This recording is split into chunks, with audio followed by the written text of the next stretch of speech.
Hello and welcome to our YouTube channel exam study 9। Friends, आज हम आपके UPP के होने वाले री एग्ज़ाम के लिए हिंदी के कुछ महत्वपूर्ण प्रश्न लेकर आए हुए हैं। वीडियो अगर आपको अच्छा लगा तो लाइक करें, चैनल को सब्सक्राइब करें और दोस्तों के साथ शेयर जरूर करें। तो चलिए शुरू करते हैं। आज का पहला प्रश्न है, निम्न में से कौन सा काटना का तत्सम है? तो काटना का तत्सम जो कर्तन है, यानी ऑप्शन नंबर सी इसका राइट आंसर हो जाएगा। बात करते हैं अगले क्वेश्चन की। तो देखिए, सचिन तेंदुलकर को मास्टर ब्लास्टर के नाम से भी जाना जाता है, यह किसका उदाहरण है? तो यह व्यक्तिवाचक संज्ञा का उदाहरण है, यानी ऑप्शन नंबर डी इसका राइट आंसर हो जाएगा।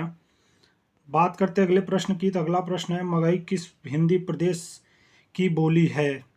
तो मगही जो है ये बिहार की बोली है, यानी ऑप्शन नंबर 20 का राइट आंसर हो जाएगा। बात करते हैं अगले क्वेश्चन की। अगला क्वेश्चन है, रसमय सिद्ध किसका उपनाम था? तो रसमय सिद्ध जो है जयशंकर प्रसाद जी का उपनाम था, यानी ऑप्शन नंबर डी इसका राइट आंसर हो जाएगा। बात करते हैं अगले क्वेश्चन की। लोटा कैसा शब्द है? तो लोटा जो है ये विदेश का शब्द है, विदेशज है, यानी ऑप्शन नंबर डी इसका राइट आंसर हो जाएगा। बात करते हैं अगले क्वेश्चन की। निष्करुड़ का सही संधि विच्छेद कौन सा होता है? तो यह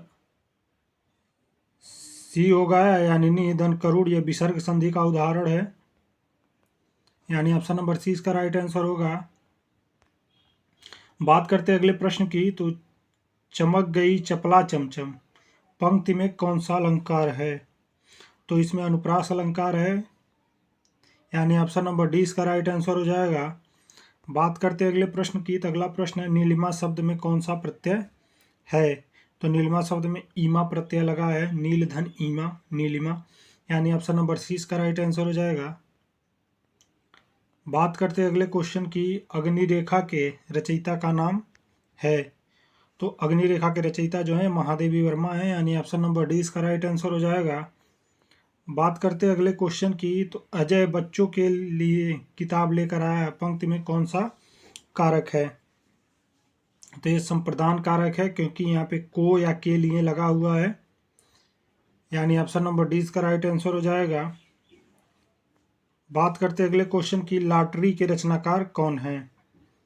तो लॉटरी के रचनाकार जो है प्रेमचंद्र जी हैं, यानी ऑप्शन नंबर सी इसका राइट आंसर हो जाएगा। बात करते हैं अगले प्रश्न की। इनमें से कौन सा शब्द सफ़ेद का विलोम है? तो सफ़ेद का विलोम जो है ये स्याह है, यानी ऑप्शन नंबर 20 का राइट आंसर हो जाएगा।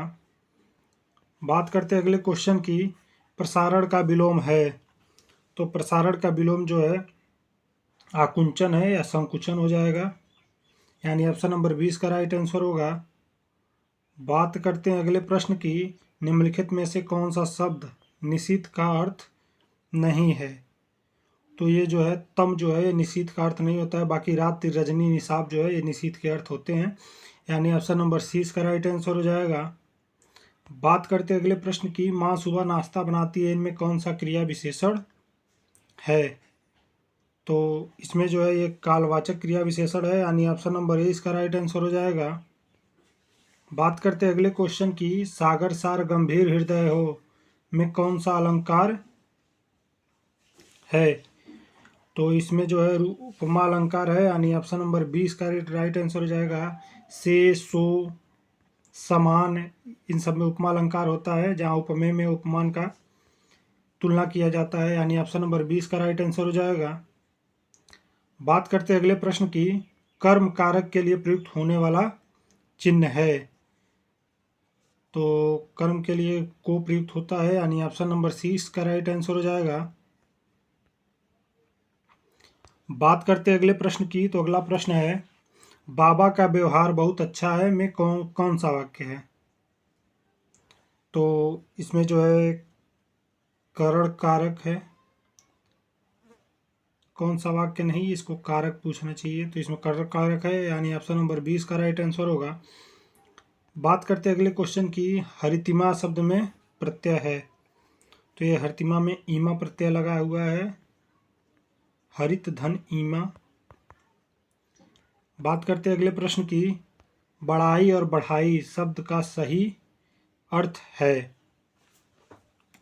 तो बढ़ाई का मतलब होता है प्रशंसा करना, बाकी किसी में प्रशंसा नहीं है। बाकी बढ़ाई का मतलब होगा बढ़ोतरी, यानी ऑप्शन नंबर ए इसका राइट आंसर हो जाएगा।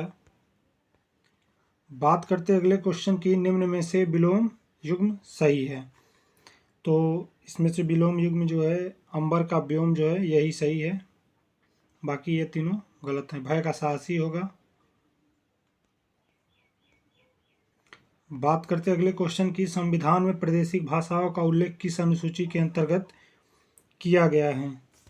तो ये 8वीं अनुसूची के अंतर्गत किया है, यानी ऑप्शन नंबर सी इसका राइट आंसर हो जाएगा।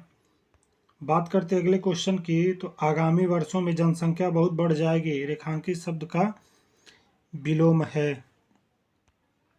तो इसमें रेखांकित शब्द है आगामी है, तो आगामी का जो होगा तो विगत विगत होता है, यानी ऑप्शन नंबर डी इसका राइट आंसर हो जाएगा। बात करते हैं अगले प्रश्न की, दंड के समान भुजा या किस समास का उदाहरण है। तो एक कर्मधारय समास का उदाहरण है, यानी ऑप्शन नंबर 20 का राइट आंसर हो जाएगा। बात करते हैं अगले क्वेश्चन की, पीछे पीछे चलने वाला वाक्यांश के लिए एक शब्द है, ते अनुचर होता है, यानी ऑप्शन नंबर ए इसका राइट आंसर हो जाएगा। अनुचर नहीं, अनुसरण करने वाला अनुचर होता है, लेकिन पीछे पीछे चलने वाला अनुगामी होता है, यानी ऑप्शन नंबर 20 का राइट आंसर हो जाएगा। बात करते हैं अगले प्रश्न की, तो किस क्रमांक का वाक्य शुद्ध है। तो मैंने अनेकों, अनेकों नहीं होता है, मैंने अनेक एकांकियाँ पढ़ी, अनेक जो है अपने आप में बहुवचन है। उसके भगवान शिव के अनेक नाम है, ये सही लगे हैं। उनके पास केवल 5 रुपये मात्र हैं, नहीं 5 रुपये नहीं, ये भी गलत हो जाएगा। पिताजी वापस लौट आए हैं, ये भी नहीं होगा। तो ऑप्शन नंबर 20 का राइट आंसर होगा, भगवान शिव के अनेक नाम हैं।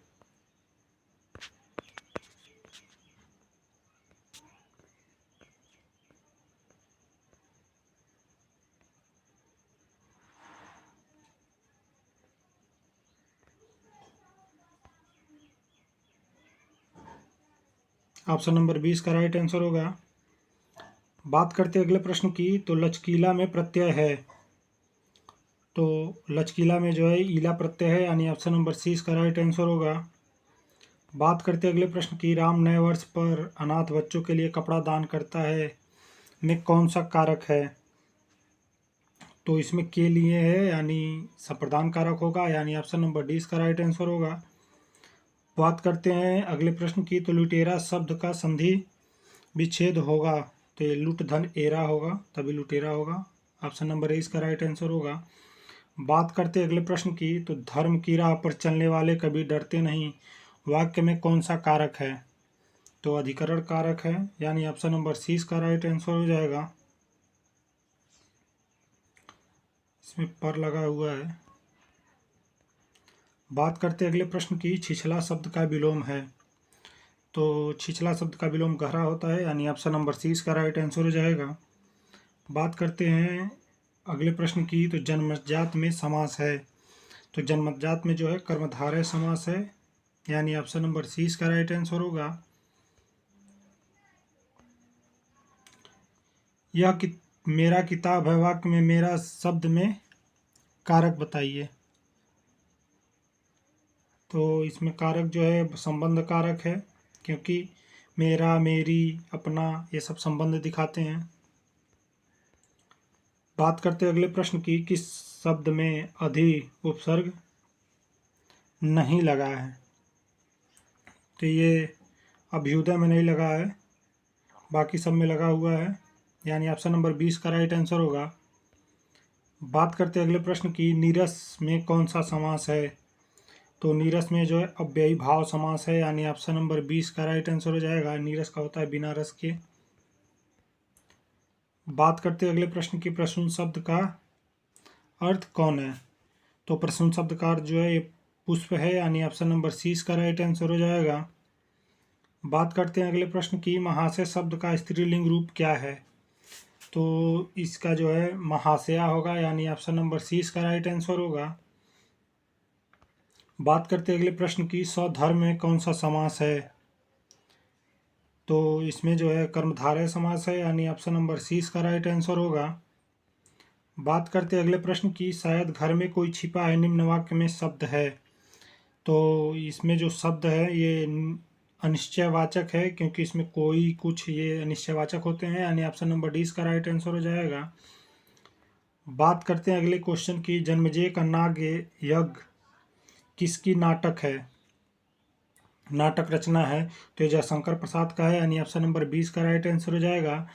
बात करते हैं आज के अगले प्रश्न और अंतिम प्रश्न की। तो अंतिम प्रश्न है, शेर हिंसक जानवर है, रेखांकित शब्द में संज्ञा है, यानी शेर कौन सा संज्ञा है ये पूछा है। तो शेर जो है ये व्यक्तिवाचक संज्ञा में आएगा, यानी ऑप्शन नंबर 20 का राइट आंसर हो जाएगा। फ्रेंड्स, अगर आपको वीडियो अच्छा लगा तो लाइक करें, चैनल को सब्सक्राइब करें और दोस्तों के साथ शेयर जरूर करें। धन्यवाद।